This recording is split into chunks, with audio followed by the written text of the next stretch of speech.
All right, Shalom. I want to start out by giving all praise, honor, and glory unto Yahweh, Shema, Shabbat, Shema, Kakodash. Double honor to the apostles and elders of great millstone. Shalom to the Akim out there pushing the word of sincerity and in truth. Yeah, I just want to do this lesson on really Esau, um in terms of this lady Cleopatra, which Cleopatra was an Edomite, and I really wanted to just speak on a little bit pertaining to this, to go into the king of the north, the king of the south, and Lord willing, I might do a follow-up to really get into those breakdowns, because one thing about Apostle Har, as well as the other apostles, what they was going into is, in order to know the Bible, you got to know history. And even though this is a small segment, I fell into this article and I was just like, you know what, I'm just going to speak on it and then throw it up. But even though this is a small point, it speaks volumes, and it connects that history, man. All right, you start to see where Esau started to really get his clutches within the earth.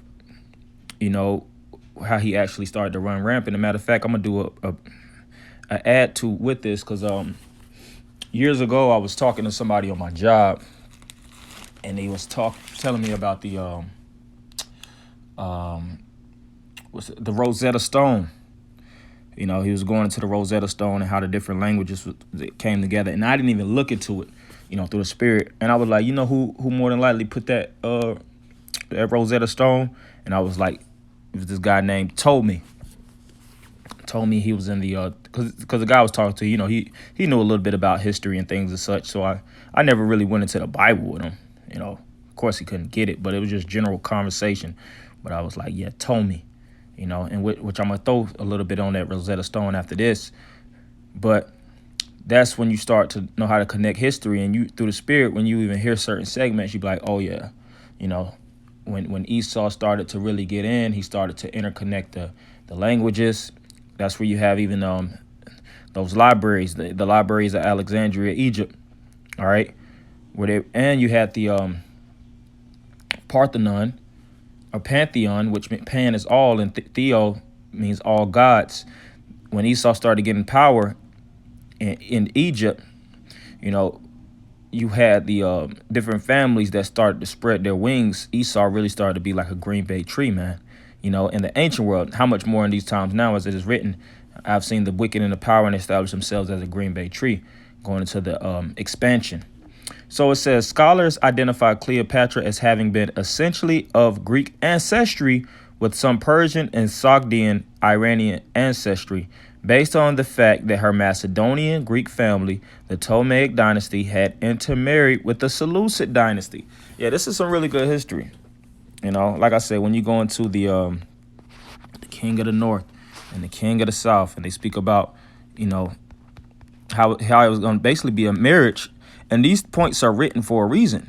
This isn't just stuff you just, bat the eye at. Oh yeah, that's just that history. It don't mean nothing now. No, it all pertains to the times that we live in, because we understand the follow-ups and the build-ups. All right. Because during that time, Daniel the 11th chapter, you had Alexander the Great. When you first read First Maccabees, the first chapter, and then you seen when Alexander actually passed, and then you had his constituents. The four horns, or the four kings, four winds that were spread, which was Ptolemy, it was Cassander, it was Lacemaicus, and it was Seleucus Nicanor the first. All right. And when you go into the actual history of the wars that took place, the war was known as the Diadochi. All right. And they had one other important individual, because it was really like five. This one guy, Antigonus.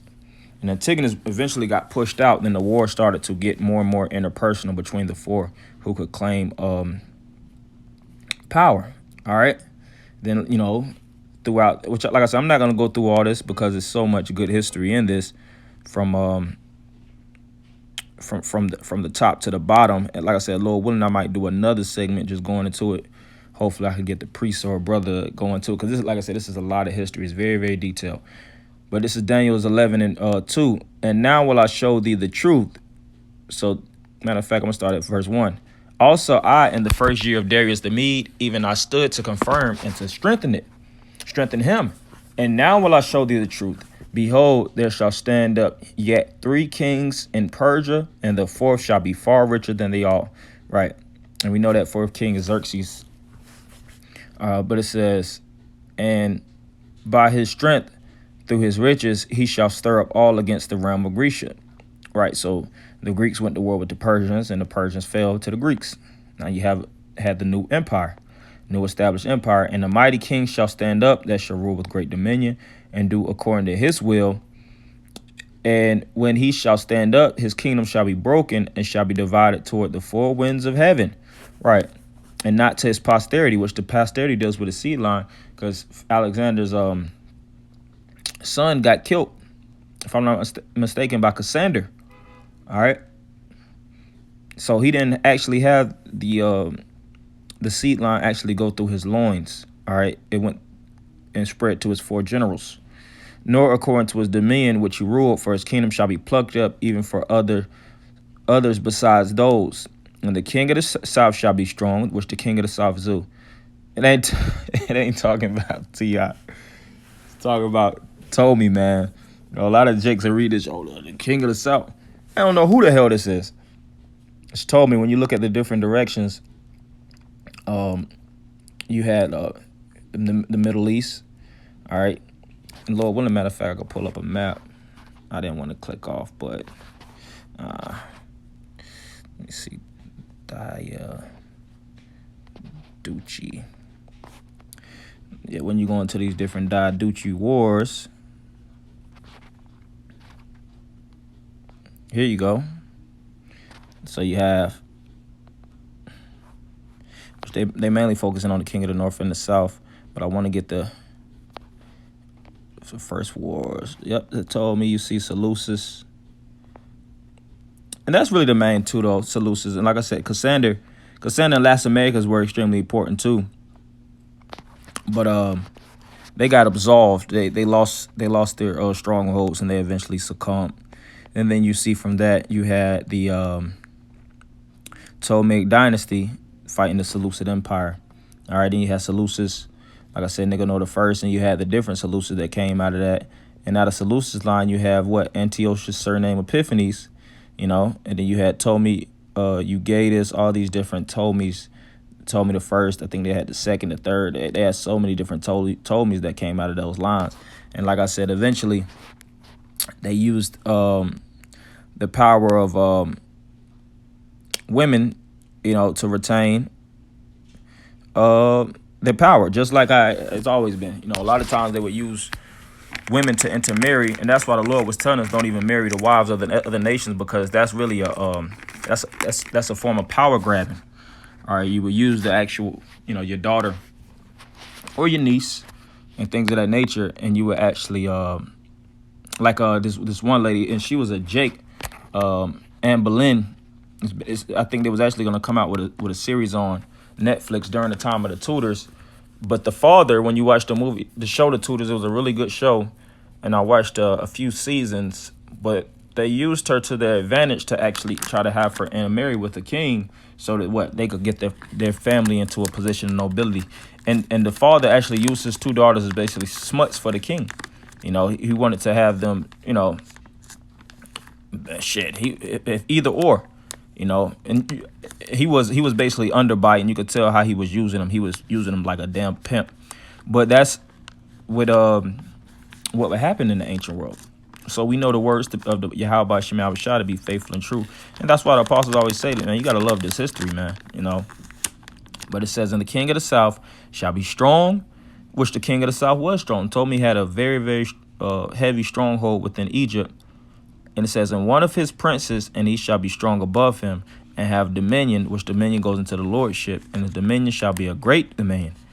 And in the end of years they shall join themselves together, for the king's daughter of the south shall come to the king of the north to make an agreement. Who is the king's daughter of the south? We just read about her. Cleopatra. All right. Cleopatra was the daughter of the south that made an agreement to the north It says, but she shall not retain the power of the army, neither shall he stand nor his army. Yeah, so it wasn't to the for success, because it what the war still stood. You know, it was a form of unification, but it didn't get fully established. All right, nor his army, but she shall be given up, and they that brought her, and he that begot her, and he that strengthened her in these times. It says, but out of a branch of her root shall one stand up in his estate, which shall come with an army, and shall enter into the fortress of the king of the north, and shall prevail against them, and shall prevail, and shall also it shall deal against them, and shall prevail. Yeah, and that's really the main point. And I did want to actually go into the what did I say? The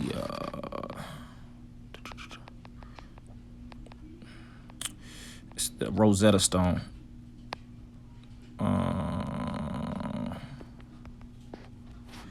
Yeah, because when you go into the Rosetta Stone,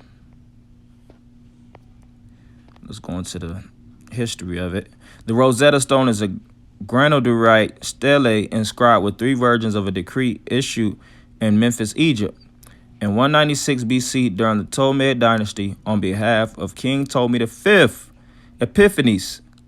The top and middle texts are in ancient Egyptian using hieroglyphic and Demotic scripts respectively, while the bottom is in ancient Greece. The decrees has only minor differences between the 3 versions, making the Rosetta Stone key to deciphering the Egyptian scripts. Hello. So, yeah, so that's food for thought.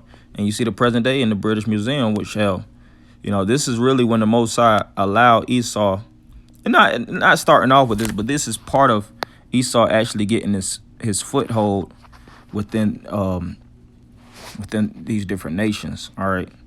You know, that's why they say what history started with the Greeks. That's where you also have what Hellenization with Alexander the Great. It was a lot of things that the Egyptians, the heathens were doing to get their foothold within the earth, you know, and we started to be pushed down as a nation, you know. And like I said, I didn't want to make this a long segment. I just want to hit a few points in Daniel 11:1. Just wanted to, you know, clarify certain points in history. You know, a lot of brothers are history buffs, a lot of individuals is history buffs, and it's good to know that history, you know, whether it's major points or minor points, it all bridges the gap, so that when you read these scriptures in its context, you could read it in its entirety without any type of hiccups or disruptions and not knowing what the heck is going on. You know, Daniel wrote these different points for a reason. Ezekiel, Habakkuk, Malachi, John, all the prophets and the men of the Lord, the saints, when they were writing these words, they wasn't just scribbling, all right, doodling on paper to make it sound good. Now, each and every word, like as it is written, the word comes with power. You know, so these are powerful points. And like I said, I just wanted to do a short segment on this. So hopefully, brothers, are edified.